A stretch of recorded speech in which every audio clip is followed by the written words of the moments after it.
आज हामी जडीबुटी सिकाइमा एपिसोड 21 मा पुगिसकेका छौँ। एभिडेन्स बेस्ड हर्बल मेडिसिन भनेको के हो? जडीबुटी विज्ञान नेपाल। नमस्कार साथीहरू, जडीबुटी विज्ञान नेपालमा फेरि स्वागत छ। अघिल्लो एपिसोडमा हामीले क्लिनिकल ट्रायल भनेको के हो भन्ने बुझ्यौँ। आज हामी एभिडेन्स बेस्ड हर्बल मेडिसिन अर्थात् प्रमाणमा आधारित जडीबुटीको प्रयोग के हो भन्ने सिक्नेछौँ।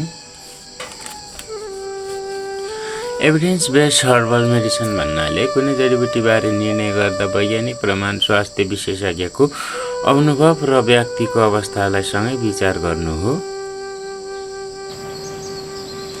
यसको अर्थ कुनै जडीबुटी लोकप्रिय छ वा धेरैले प्रयोग गर्छन् भनेर मात्र त्यसलाई प्रभावकारी मानिँदैन।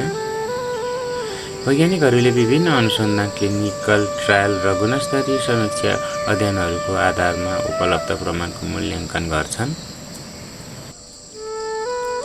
यदि प्रमाण बलियो छ भने त्यसमा विश्वासको स्तर पनि बढी हुन्छ। यदि प्रमाण सीमित छ भने त्यो थप अनुसन्धान आवश्यक हुन सक्छ।